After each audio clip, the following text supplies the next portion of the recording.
Richard Dawkins is the undisputed high priest of modern evolution thought. He is also revered by the atheist community since he often goes to great lengths to deny the existence of God, any God, and often he particularly and singularly mocks Christianity and the Creator God of the Bible. This brief film will examine some amazing and revealing statements about evolution and intelligent design, statements made by Dr. Richard Dawkins himself. But more than that, this film will examine Dr. Dawkins' responses once his shocking statements went public on film and were made available, embarrassingly, to the world. Note that in every single example of Dawkins' statements, his claim is that he was duped and fooled. It seems that Dr. Dawkins is a very gullible person, very easy to fool. I wonder if such a gullible person should really be the messiah of modern evolutionary thought. We also wonder if Dawkins is so easily duped and fooled, could it be that he has been duped and fooled by the very theory that he so vehemently espouses to be true? It certainly seems to be a likely possibility. In Ben Stein's shocking expose movie entitled Expelled, there is a segment in which Richard Dawkins is interviewed. Listen to his answer when Ben Stein asks him how life originated. Well, how did it start? Nobody knows how it got started. We know the kind of event that it must have been. We know the sort of event that must have happened for the origin of life. What was that? It was the origin of the first self-replicating molecule. Right, and how did that happen? I told you we don't know. So you have no idea how it started? No, nor has anybody. Nor has anyone else. So for all the bloviating and fulminating evolutionists who claim that you know how life originated and that you understand the processes behind it all, and that anyone who dares to question the theory of evolution is ignorant, well, you are wrong.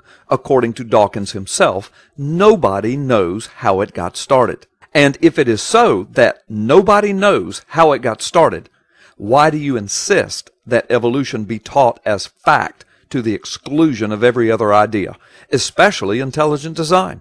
In fact, listen to what your own high priest says regarding the possibility of an intelligent designer.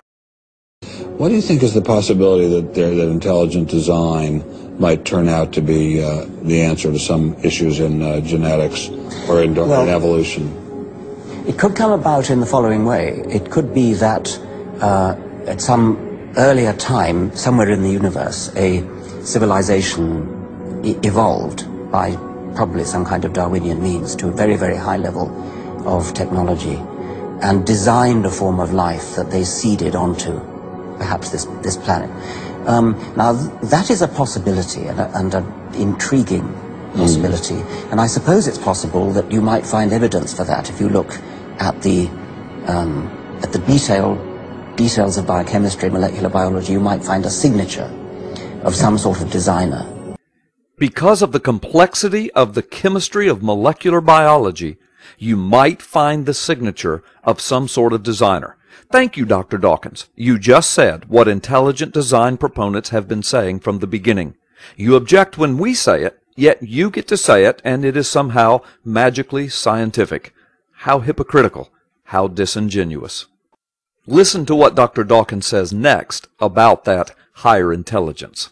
And that designer could well be a higher intelligence from elsewhere in the universe. Well, but that higher intelligence would itself have had to have come about by some explicable or ultimately explicable process. It couldn't have just jumped into existence spontaneously. That's the point. So the higher intelligence itself couldn't have just jumped into existence spontaneously. That was your point? Wow. Yet as you deny the existence of God with all of your might, you insist that everything we now see before us, over 2 million species of life, and as far as we know, only on our planet, it all started by something jumping into existence spontaneously. This is what evolution theory proposes.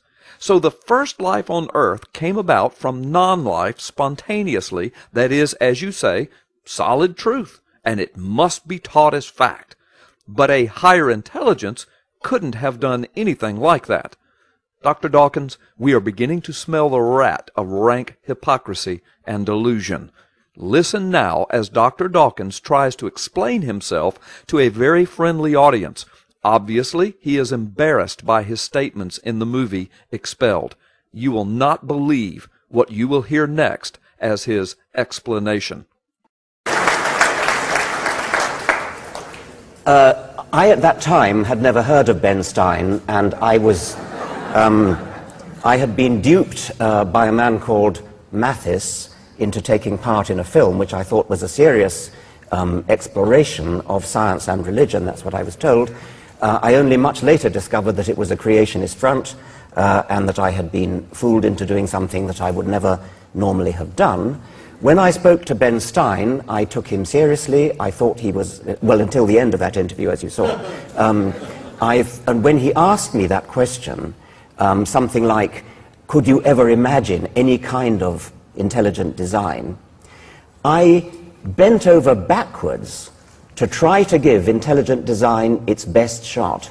Once again, I was bending over backwards, and once again, it was a case of quote mining. The important point is that anything that could have the attributes of an intelligence, including God's, could not just happen. They would have to have come about by a gradual, incremental process. Anything that would have the attributes of intelligence could not have just happened. They would have to come about by gradual incremental processes. It seems Dr. Dawkins is talking in circles. In the beginning, he admits that there could have been an intelligent designer because of the complexity of the chemical and biological processes that we presently see. But that intelligence would have had to have come about through a process of evolution. That doesn't even make sense. It is a clear-cut case of circular reasoning. Which came first, the complex biological processes through random incremental process from which would have eventually emerged a higher intelligence, or the higher intelligence that would have had to have been involved in a complex biological process? It seems Dr. Dawkins has stepped on his own theory and crushed it under the hypocrisy of his own circular reasoning. In light of the fact that Dr. Dawkins is so easily duped by ignorant little creationists, and when he is duped, he says the most outlandish things, so much so that he has to explain and apologize to his adoring fans, one can only draw the logical conclusion that Mr. Dawkins is pretty easily duped. By holding to the inane pseudoscience of evolution, replete with its straw man arguments, it is also our contention that Mr. Dawkins has been duped by the very premise of which he is the high priest, and in so doing he is duping millions upon millions of others. Here is a word of wisdom. Stick with intelligent design. In the end, you won't have been duped.